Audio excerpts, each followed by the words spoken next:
Live in Western Oregon, this is NBC 16 News at 6:30. A stabbing in North Bend leaves a mother dead and her daughter facing a murder charge. Thank you for joining us on NBC 16 News at 6:30. I am Alexis Thrower. NBC 16's Lauren Negretti reports.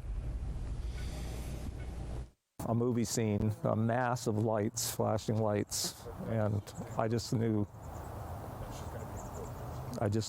Stephen Skinner is mourning the loss of his neighbor, 58-year-old Ramona Matthews. We lost a wonderful person. Police responded to her home Monday night just before 8. Coos County District Attorney Paul Frazier says the victim was found with stab wounds. Her daughter, 25-year-old Alexis Berquist, is facing a second-degree murder charge. I can't comment on motivation. He also couldn't speak on her criminal history, but says that there have been incidents in the past here where the suspect had actually been trespassed from the property. They would make up and mom would invite her back over, and so there is some history of perhaps a rocky relationship. Skinner says Berquist slept in the streets off and on for several years. Lexi would sleep out there in a sleeping bag for weeks at a time. That was her home. Frazier says officers are interviewing people and collecting evidence, including forensic. Reporting in Coos County, I'm Lauren Negretti. Berquist will be arraigned on Thursday.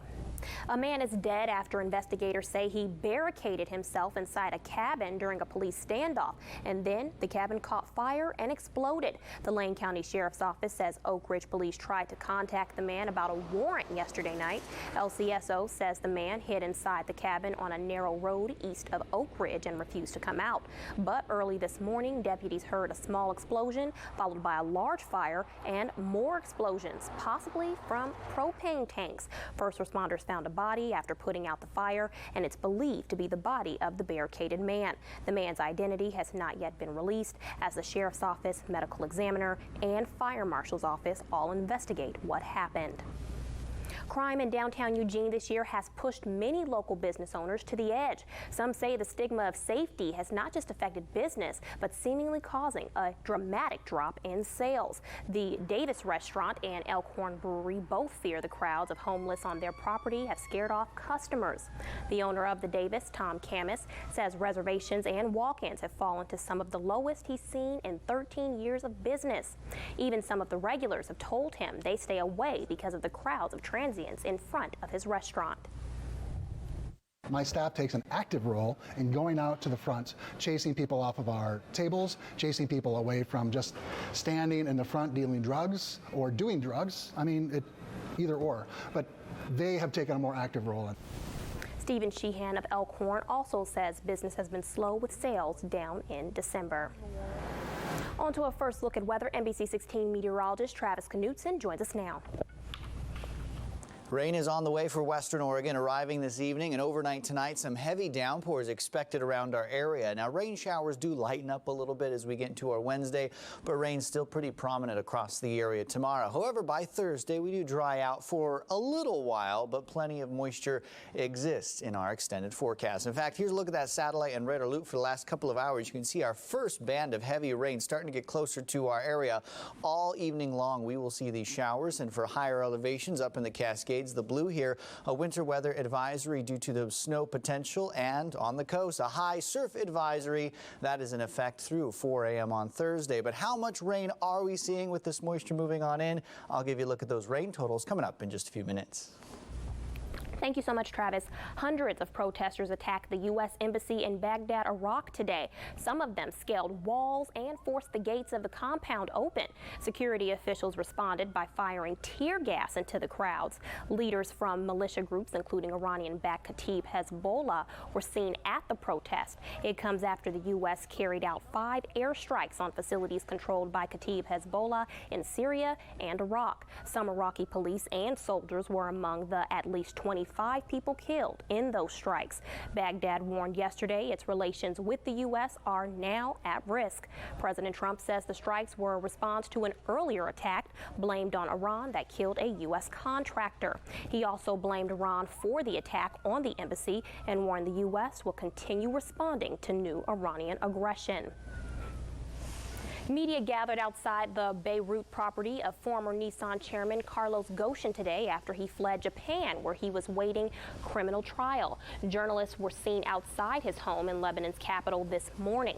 Ghosn has been released on bail by a Tokyo court while awaiting the trial, but was not allowed to travel overseas. In a statement, the 65-year-old said he was not fleeing justice, but instead left Japan to avoid, quote, injustice and political persecution over financial misconduct allegations during his tenure leading the automaker. He disclosed his location in the statement, but did not describe how he left Japan, where he had been under surveillance. Ghosn was arrested last year and was expected to face trial in April 2020. He was charged with underreporting his future compensation and of breach of trust.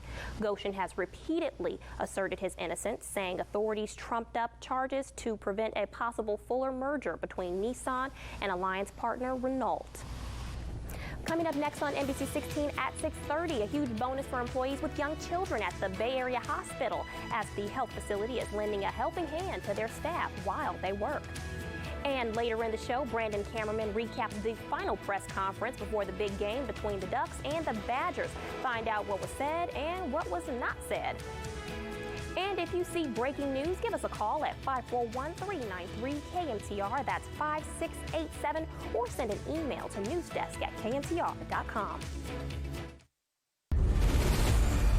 Where am I? You're in the NBC 16 News at 6:30. Bay Area Hospital is opening a child care learning center called Bright Beginnings for employees with children between 6 weeks and 5 years. The learning center has been in progress for about 10 years. One family is happy to have this new addition offered since both parents have busy jobs. When first moving to Coos Bay in July, they struggled to find child care for their 2 children. My wife and I want something that provides structure, social interaction, and some learning too, story time, things like that. And I think this Bright Beginnings is going to offer that. The Learning Center will have many different curriculums, including phonics, creative, and second step. They have 11 teachers, and 2 will include Spanish into their lessons. The employees are well trained. We have several teachers, 5 with bachelor's degrees. I have 2 master's degrees and I'm working on a PhD. And so we have highly trained staff and high quality care. The center, located 10 minutes from the hospital, will operate from 6 a.m. to 5:30 p.m. and will start next Monday. Developing news regarding Portland City Commissioner Nick Fish. He announced today that he'll be resigning due to his ongoing battle with cancer. Fish was diagnosed with stomach cancer in 2017. Earlier this month, he said his illness had gotten more complicated, and today he released a statement saying, in part, "I cannot escape the very sad fact that I will be unable to serve out the remainder of my term." He went on to state, "Over the next few months, I will be working with Mayor Wheeler and my City Hall team to prepare for a transition." Fish called his service on the council the great honor of his life. Australian wildfires claim more lives, and one seaside town chased residents into the ocean to escape. In New South Wales, incredible images of a fire truck crew driving through the flames. Authorities there also confirmed 2 people died overnight, now reaching 11 total deaths in wildfires since the beginning of October. The flames have destroyed more than 10 million acres, with new blazes sparking to life almost every day. Driven by extremely hot and windy conditions following a 3-year drought. Resources are stretched all the way across the south coast. There are strike teams and extra resources responding in and around all these different fire-affected areas, and noting that these fires are spreading over a very broad geographic area, and working to prioritise and ensure access to the most at-risk areas is challenging. Wildfires also trapped residents of a seaside town in New South Wales in apocalyptic conditions, destroying many properties and killing 2 people there. Fire was seen moving toward the Princess Highway, a road linking Sydney and Melbourne. This is surreal, and as you can feel, the wind has just changed to southerly. So the front's passing through, and the fires over there are now going to be heading straight for all these houses, which is where we live. So it's pretty scary. Authorities have said the main fire front was moving up the coast and have warned people in its path to seek shelter close to the beach. Prime Minister Scott Morrison has said significant firefighting efforts would continue for weeks, adding he also feared in the months to come. The annual beach cleanup is set for New Year's Day. On the South Coast, many will be helping out at Bastendorf Beach. The Surf Riders Foundation will be meeting at the beach with coffee and tools to pick up trash.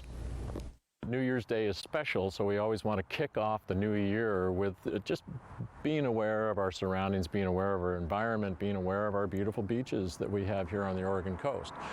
Rain or shine, the cleanup is from 11 in the morning till 2 in the afternoon. Turning to weather now, NBC 16 meteorologist Travis Knudsen is standing by for a look at what's coming up in your full forecast. Travis? The last few hours of 2019 are here, and heading into 2020, it'll be a wet one. Right around midnight, temperatures should be in the 50s with plenty of rain. I'll tell you how much we'll see coming up next.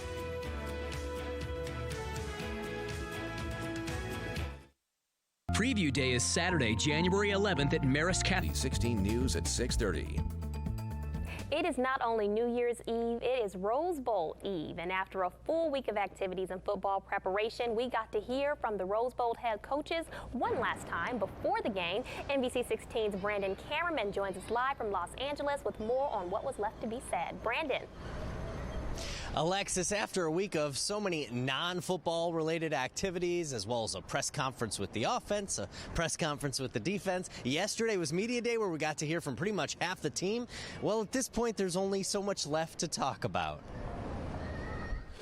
Two college football coaches at a press conference. Needless to say, do you think sky's the limit? There were cliches. Enjoy the journey and appreciate the journey. Praise for the other team. A really talented, well-coached football team in Oregon. As physical as they are, as well coached as they are. And after a week of events and other press conferences, there were a couple tidbits of news. Micah Pittman will be playing. He's been practicing with us. Micah Pittman, out for the last month and a half with a broken arm, will play. He has been cleared, and we're excited to have him back. And we heard Cristobal subtly advocate for an expanded college football playoff field. I think anytime you could include more, right, in that particular in that party, I think it's a good thing. Wisconsin head coach Paul Chryst was a little more evasive. We're fortunate there's a ton of people that care about it, and so I'm going to let them figure it out. In 30 minutes, there was very little actual football discussed. You have to be able to run, you're going to have to be able to pass. That's the game. A game that draws two like-minded programs to Southern California for a New Year's Day soiree. It's an unbelievable venue, but I think it's more than that. When you have a game that's known as a granddaddy of them all, kind of speaks for itself right there, right? And that's the last speech we get to hear before the players do the talking. 2 p.m. kickoff between the Ducks and Badgers, the granddaddy of them all in Pasadena, California. Live in Los Angeles, Brandon Cameron, back to you. Thank you so much, Brandon. And now weather with Chief Meteorologist Travis Knudsen. A bit of a wet night on the way for Western Oregon as some heavy downpours are expected for our Tuesday night into Wednesday morning. Looking at the satellite and radar loop here for the afternoon and early evening, you can see the showers, heavy at times, moving from the north to the south. And around midnight tonight is when some of the heaviest downpours are expected in our area. Zooming on out to look at that satellite and radar loop, notice there's a line of clouds out across the Pacific Ocean. This is the jet stream. That is where all of our rain is coming from. But the jet stream is on the move. And while tonight it's pointed directly at us, which is why things are looking so wet, the jet stream does start to lift its way off to the north a little bit as we get into our Wednesday afternoon, into our Thursday, and into our Friday. And that is because of this high pressure center off the California coast. What that does is it brings in some mostly, emphasis on mostly here, but mostly dry air that's expected for later portions of Wednesday into Thursday and Friday. We still could pick up a couple raindrops later on this week, but compared to what we're seeing today and tomorrow, it'll be quite a bit quieter. However, getting into the weekend, notice the dip in the jet stream farther out here to the west. This is our next round of rain, and the whole jet stream will just progress its way out off to the east until eventually, once more, it's pointed right over the Pacific Northwest.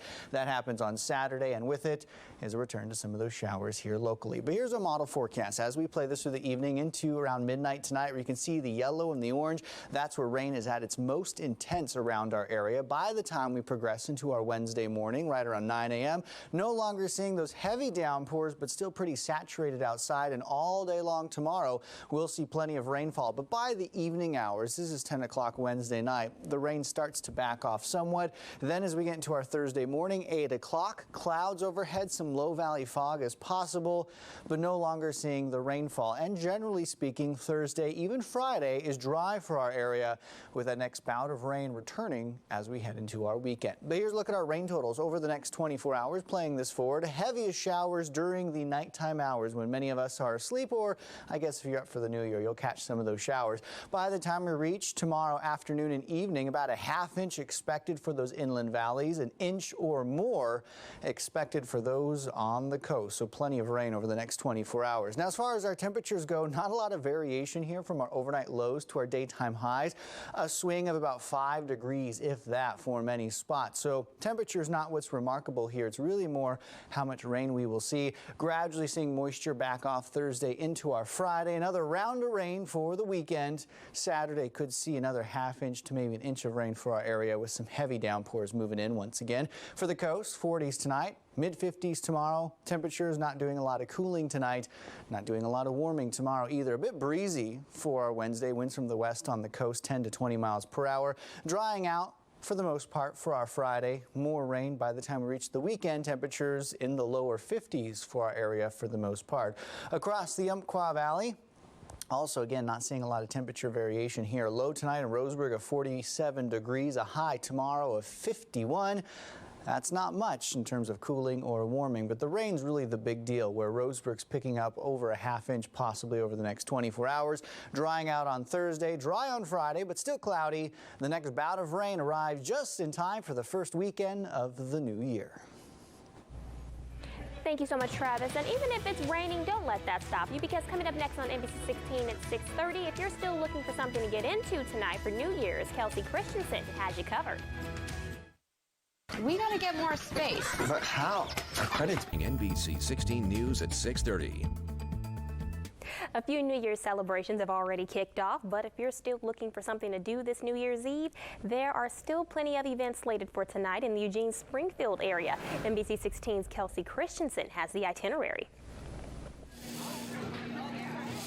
It was a busy day at the Eugene Science Center.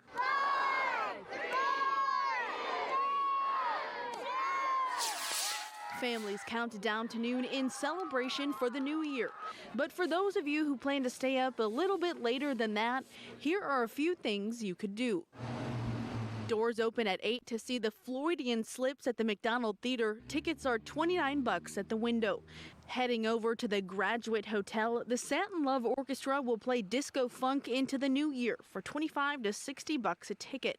I hear there are 3 dance floors. And Sessions Music Hall in downtown Eugene is hosting Soul Seed. Doors open at 9. Or you can ring in the new year with the First Run Eugene, with races both tonight and tomorrow morning. Heading a bit out of town, Marcola Roadhouse is throwing a speakeasy party. It's going to be a big old party with lots of friends, family, and a good old time. Assistant manager Patrick Davidson tells me free hors d'oeuvres, live music, and champagne toast for all attendees. Party starts at 8. And one event already sold out, a pop-up escape room at the iconic Shelton McMurphy Johnson House in Eugene. But most of them last half an hour to an hour. This is going to be a 4-hour-long event. A long escape from 2019 and into the new year. Reporting in Eugene, I'm Kelsey Christensen. For more events happening tonight, visit our website at NBC16.com. And with the potential of fireworks being used to ring in the new year, Green Hill wants to remind you to keep your pets extra safe today and tomorrow. Green Hill says they take in about 3 times as many dogs during New Year's and 4th of July due to fireworks. You can keep them from running off by keeping them inside and in a confined area with background noise like a fan or music. Also, make sure their microchip information is up to date if they have one. A lot of animals, dogs, cats, their instinct is to run, and they don't know where they're running, and that's how we get so many lost and found animals during 4th of July and during New Year's. In Eugene, it's legal to set off approved fireworks on both New Year's Eve and New Year's Day. A new era of the Roaring 20s is about to begin, and some people in Roseburg are celebrating it old school. Tonight, people will be gathering at the Terra Luna Inn in Roseburg to bring in the new year in century-old style. 1920s fashion, dancing, and champagne is the name of the game at the New Year's party. So 1920s, pretty much just the era of 1920s, so from the beginning to the end, and that's a wide range of clothing styles and speak as well. There will be a contest for the best dressed couple and individual. Along with the fun and games, there's a slight twist. 2 people will be murdered here tonight, and then once that happens, it kind of kicks off and rolls, and then everyone else has to find out who the murderer is. The murderer is one of the guests. And the murder mystery starts at 6 p.m. and runs until 2 in the morning. Coming up next on NBC 16 at 6:30, what better way to celebrate New Year's than with, of course, champagne. And it's not just New Year's Eve, it's National Champagne Day.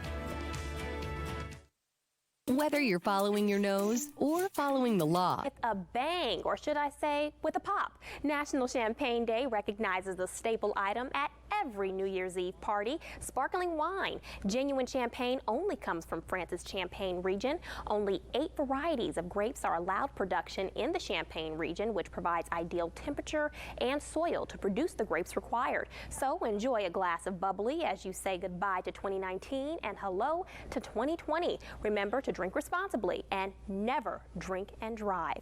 And thank you for watching NBC 16 at 6:30. Happy New Year, and we will see you back here for NBC 16 News at 11.